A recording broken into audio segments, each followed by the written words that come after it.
मला अभिमान आहे. अजून टाकायचे तर टाका. आणि हा ती नोटीस आहे, त्याच्यामुळे ह्याचा मला अभिमान आहे. मला अजिबात वाईट वाटलं नाहीये. आणि ती मी नोटीस घ्यायला आज मी नेरूळमध्ये आलो. सर, हीच नोटीस देण्यासाठी पोलीस शिवतीर्थावर देखील आले होते. आज दुपारी 2:30 ते 6:30 पर्यंत ते पोलीस होते, मात्र तुमची भेट झाली नाही. तो काय प्रकार होता? ती भेट झाली नाही की तुम्ही? 1 ते 2 दिवस आधीच मला कळलेलं की नोटीस माझ्यावर जेव्हा गुन्हा दाखल झाला तेव्हा मला कळलं की नोटीस द्यायला येणार आहेत. तेव्हाच मी त्यांना सांगितलेलं की मी येतो नेरूळला, तुम्ही नका येऊ. 2 दिवसांनी जेव्हा ते आले तेव्हा मला कळलं. म्हणजे माझ्या सहकाऱ्यांना पण फोन आला आणि घरी पण फोन आला. आणि मी बोललो की मी बाहेर आहे. तेव्हा मी घरी नव्हतो, मी बाहेर आहे. मी बोललो मी नेरूळला येतो, मी तुम्हाला वेळ सांगतो, मी वेळ कळवतो, मी तुम्हाला नेरूळला येऊन ती नोटीस घेतो. पण तरीही ते का थांबले मला कळलं नाही. त्याच्यानंतर मी घरी देखील आलो. मी खालच्या आमचे जे घराची रक्षा करतात पोलीसवाले त्यांना पण विचारलं की ते नेरूळमधनं कोण पोलीसवाले आले आहेत का. ते बोलले नाही.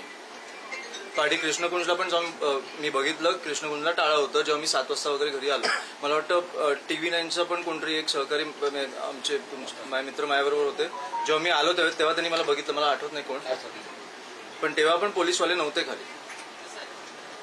त्याच्यामुळे मी आज आलोय. मी शुक्रवारीच येणार होतो, पण शुक्रवारी मला इकडच्या पोलीस अधिकाऱ्यांचा फोन आला की तुम्ही कृपा करून आज नका येऊ, उद्या नका येऊ. तेव्हा मला कळलं नाही का.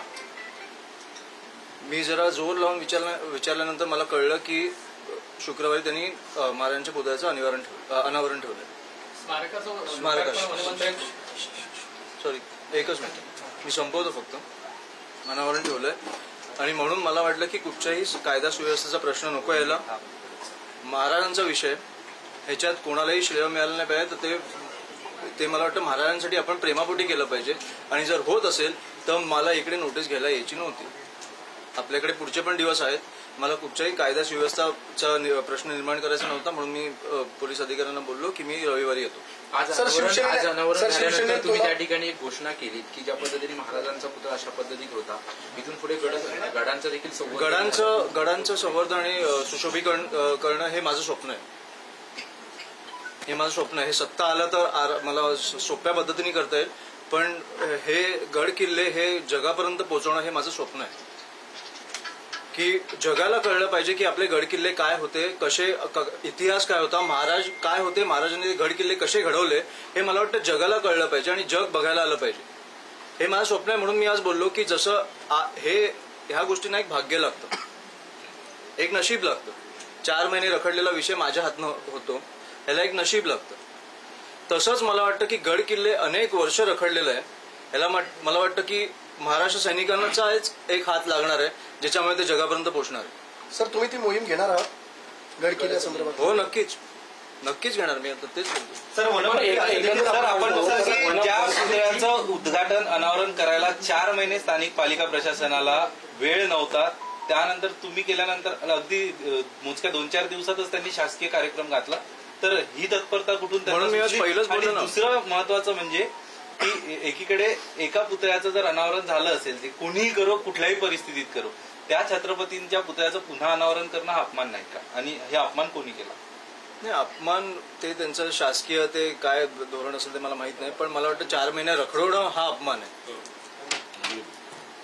त्याच्यानंतर कोणी किती वेळा अनावरण केलं हा अपमानपेक्षा 4 महिने रखडवणं आणि कुठच्या परिस्थितीत ठेवणं हा अपमान आहे.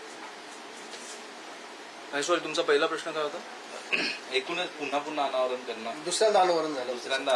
दुसऱ्यांदा अनावरण नाही. मी ह्याच्या पुढे पण देखील मला असे काही स्मारकं दिसली किंवा महापुरुषांची स्मारकं दिसली, महाराज नाही पण अनेक महापुरुषांची स्मारकं पण अशा पद्धतीने ठेवली गेली आहेत. मला असं कळलं, मी त्यांचं पण अनावरण करणार. कारण तुमच्या श्रेयासाठी त्यांना असं गुंडाळून घाणेरड्या कपड्यात ठेवणं हे आपल्या महाराष्ट्राला शोभत नाही. शिंदे सेनेने तुम्हाला पाठिंबा दिला की अमित ठाकरे यांनी उद्घाटन अनावरण केल्यानंतर परत अनावरणाची गरज नव्हती. शिंदे सेनेने तुम्हाला पाठिंबा दिला, काय म्हणून? काही नाही म्हणणार. 4 महिने कुठे होते? ह्याच्या पाठचं राजकारण मला ह्याच्याबद्दल बोलायचंच नाही. आणि कोण श्रेय घेत आहे ना, हे पहिल्या महिन्यात झालं असतं तर मी आलोच नसतो इकडे. तुम्ही 4 महिने कुठे होतात? तुमच्या राजकीय भांडणामुळे हे महाराजांचा पुतळा रखडला गेला, त्याच्यावर एक घाणेरडा कपडा लावलेला. तुम्ही त्याची परिस्थिती बघितली असेल. तुम्हाला पण अनेकदा त्याला, तुम्ही इकडे नवी मुंबईचे अनेक पत्रकार असतील, नवी मुंबईची जनता असेल, त्यांना बघताना असं वाईट वाटत असेल की हा काय पद्धतीने गुंडाळला गेलाय. हे 4 महिने कुठे होते सगळे?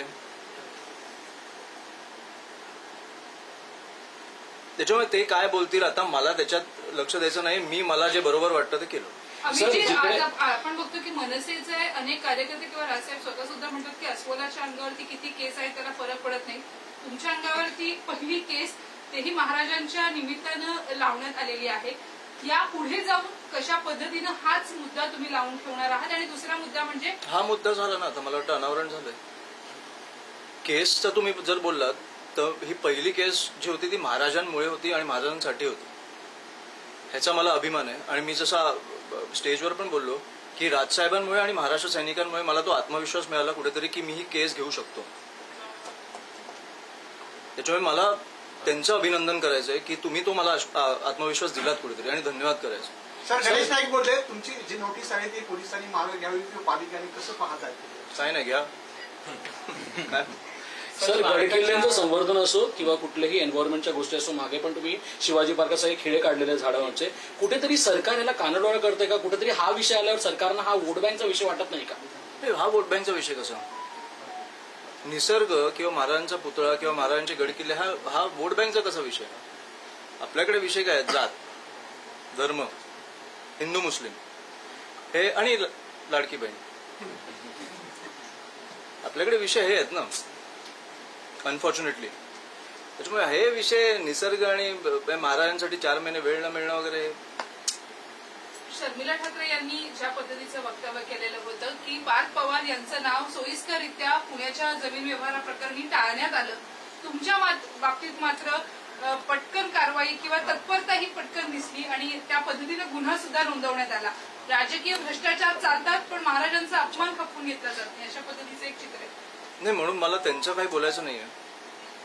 ते भाजपला वॉशिंग मशीन एका कारणासाठी बोलतात की सगळे स्वच्छ होतात तिकडे कुठचेही गुन्हे केले तरी. पण मी जे केसेस घेतलेत त्याचा मला अभिमान आहे, कारण मी महाराजांसाठी घेतले. मी कुठच्याही जमिनीच्या घोटाळ्यावरती किंवा दारूच्या कंपनी माया नावानी आहेत वगैरे अशा गोष्टींवर केसेस घेतले नाहीये. मी महाराजांसाठी घेतले आणि याचा मला खूप अभिमान आहे. आणि माझ्या आई वडिलांना देखील आहे. मला वाटतं आई बोलली पण त्या दिवशी. येत्या काळात आणखी आक्रमक बघायला मिळाल तुम्ही, छत्रपती शिवाजी महाराजांचे विषय असेल किंवा जनहिताचे मी असं सकाळी उठून असं काही रागात निघत नाही. अशी काही गोष्ट दिसल्यावर राग येतो. जनहिताचे असं काय उगाच मी चिडत नाही. सर, तुम्ही आता बोललात की माझ्या आई वडिलांना सुद्धा अभिमान आहे. तुमचे वडील राज ठाकरे काय म्हणाले, काय पहिली प्रतिक्रिया? हसले. मी बोललो त्यांना, आज पण मी बोललो. त्यांनी मला विचारलं कुठे चाललंय, त्यांनी बोललो नेरूळ. ते हा